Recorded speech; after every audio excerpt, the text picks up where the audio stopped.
മായലോകം വിട്ട മരുവാസിയാം പരദേശിക്ക് സിയോൻ പുരി എന്നൊരു നാടുണ്ട്. സ്വർഗ സിയോൻ പുരി എന്നൊരു നാടുണ്ട്. മായലോകം വിട്ട മരുവാസിയാം പരദേശിക്ക് സിയോൻ പുരി എന്നൊരു നാടുണ്ട്. സ്വർഗ സിയോൻ പുരി എന്നൊരു നാടുണ്ട്. വേഗം വരുന്ന നമ്മളുടെ കർത്താവായ യേശുക്രിസ്തുവിൻ്റെ ധന്യനാമത്തിൽ എല്ലാവർക്കും സ്നേഹവന്ദനം. കനാൻ നാട്ടിലേക്കുള്ള യാത്രയിൽ ഇസ്രായേൽ കീഴടക്കിയ 2 പ്രദേശങ്ങളാണ് യാസേരും ഗിലെയാദും. ആടുമാടുകൾക്ക് മേയുവാൻ കൊള്ളാവുന്ന പുൽപ്രദേശങ്ങളായിരുന്നു യാസേരും ഗിലെയാദും. സംഖ്യ 32:1. ഇസ്രായേൽ ഗോത്രങ്ങളിൽ വളരെ ആടുമാടുകൾ ഉണ്ടായിരുന്ന 2 ഗോത്രങ്ങളാണ് രൂബേന്യരും ഗാദ്യരും. അതുകൊണ്ട് അവർ മോശയുടെ മുൻപിൽ ഒരു നിവേദനം നൽകി. ഞങ്ങളുടെ ആടുമാടുകളെ വളർത്തുന്നതിന് വേണ്ടി ഈ പ്രദേശം ഞങ്ങൾക്ക് അവകാശമായി തരണം. ഞങ്ങളെ യോർദാന് അക്കരെ കൊണ്ടുപോകരുത്. സംഖ്യ 32:4-5. നിരുപദ്രവപരമായ ഒരു അപേക്ഷ. ദൈവം അവരോട് പറഞ്ഞിരുന്നത് പാലും തേനും ഒഴുകുന്ന കനാൻ നാട് നൽകാം എന്നാണ്. സംഖ്യ 13:23 വായിക്കുന്നത്, അവിടെ നിന്നും കുലയോടെ മുറിച്ചെടുത്ത ഒരു മുന്തിരിവള്ളി ഒരു തണ്ടിൽ കെട്ടി 2 പേർ ചുമക്കത്തക്ക വിധത്തിൽ വലുതായിരുന്നു എന്നാണ്. രൂബേന്യരും ഗാദ്യരും പറയുന്നത് ആ പ്രദേശം ഇനി എന്ന് കിട്ടുവാനാ. അതുകൊണ്ട് ഞങ്ങളുടെ ആടുമാടുകളെ വളർത്തുവാൻ കൊള്ളാവുന്ന ഈ പ്രദേശം ഞങ്ങൾക്ക് മതി.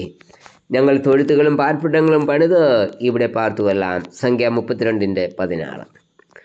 ദൈവവിളി കേട്ട് യാത്ര തിരിച്ച ദൈവജനത്തിൻ്റെ ജീവിതത്തിൽ ഉണ്ടായ ഒരവസ്ഥയാണ് ഇവിടെ കാണുന്നത്.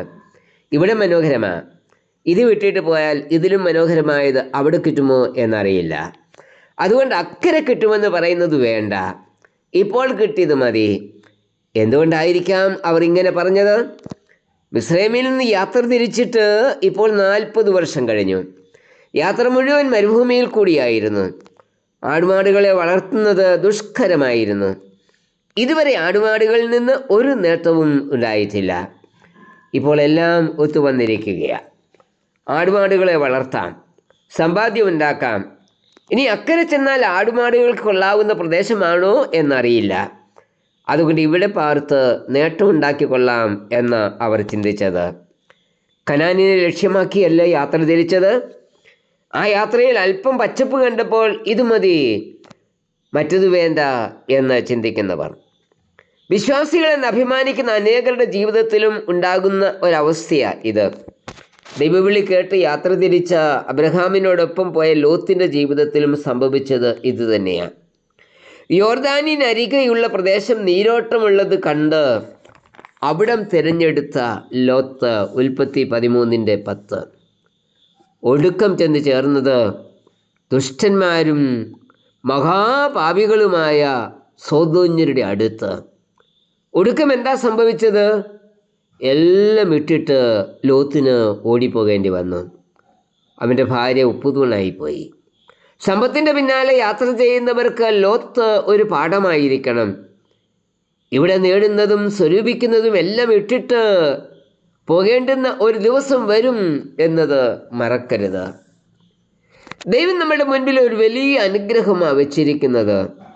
പൗലോസിൻ്റെ ഭാഷയിൽ പറഞ്ഞാൽ, കണ്ണുകൊണ്ട് ഇതുവരെയും കണ്ടിട്ടില്ലാത്തതും ചെവി കൊണ്ട് ഇതുവരെയും കേട്ടിട്ടില്ലാത്തതും ഒരു മനുഷ്യൻ്റെയും ഹൃദയത്തിൽ ഇതുവരെയും തോന്നിയിട്ടില്ലാത്തതുമായ അനുഗ്രഹമാണ് നമുക്കുള്ളത്. 1 കൊരിന്ത്യർ 2:9. ഇതുവരെയും കണ്ടിട്ടില്ലാത്ത ആ അനുഗ്രഹം വേണ്ട. ഇവിടെ ഞാൻ സമ്പാദിച്ച് കൂട്ടി വയ്ക്കുന്നത് മതി എന്ന പല വിശ്വാസികളുടെയും ചിന്ത. ഇന്ന് സമൃദ്ധിയുടെ സുവിശേഷം പ്രസംഗിക്കുന്നവരും ഇത് തന്നെയാണ് പറയുന്നത്. ഞങ്ങളോടൊപ്പം വന്നാൽ ഇവിടെ നിങ്ങൾ ആഗ്രഹിക്കുന്നതെല്ലാം കിട്ടും. സമ്പത്ത് കിട്ടും, അനുഗ്രഹങ്ങൾ കിട്ടും, എല്ലാം കിട്ടും. അക്കരെ നാടിനെ നോക്കിയല്ലേ നാം യാത്രയെ ആരംഭിച്ചത്. യാത്രയുടെ തുടക്കത്തിൽ നമുക്ക് ഭൗതിക നന്മകളൊന്നുമില്ലായിരുന്നു. കർത്താവിനെ അനുഗമിപ്പാൻ തുടങ്ങിയത് മുതൽ പല നന്മകളും ലഭിപ്പാൻ തുടങ്ങി. സമ്പത്തായി, മക്കളായി, നല്ല വീടുകൾ നിർമ്മിച്ചു, ജീവിത നിലവാരം മെച്ചപ്പെട്ടു. പിന്നെ കൂടുതൽ സമ്പാദിക്കുവാനുള്ള ഓട്ടം തുടങ്ങി. ഈ ഓട്ടത്തിനിടയിൽ ദൈവത്തെ മറന്നു, ഭവന പ്രാർത്ഥന തടസ്സപ്പെട്ടു, ആരാധന മുടക്കി.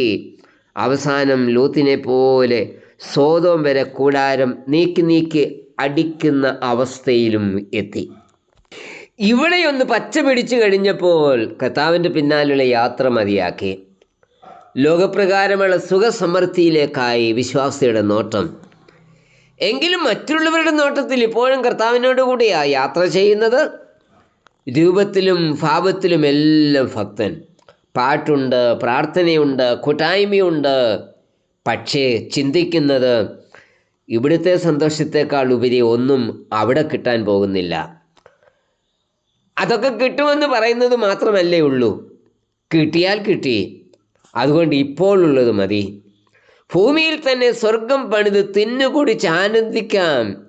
ഏറിയ നാളത്തേക്കുള്ളത് ഞാൻ സമ്പാദിച്ച് വച്ചിരിക്കുന്നു എന്നല്ലേ നാം ഓരോരുത്തരും ചിന്തിക്കുന്നത്?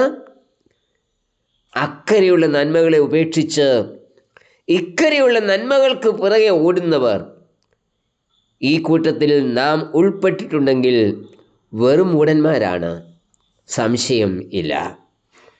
കർത്താവേ, അക്കരെ നാട്ടിൽ എത്തുന്നതുവരെയും നിശ്ചയത്തോടെ ഓടുവാനുള്ള കൃപ എനിക്ക് തരണമേ.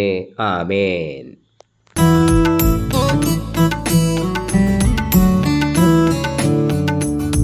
പാലും തേനും ഒഴുകും വാഗ്ദത്ത കാനാൻ നാടേ, മാലിന്യമില്ല നല്ല ഭാഗ്യനാടേ, നല്ല ഭാഗ്യനാടേ.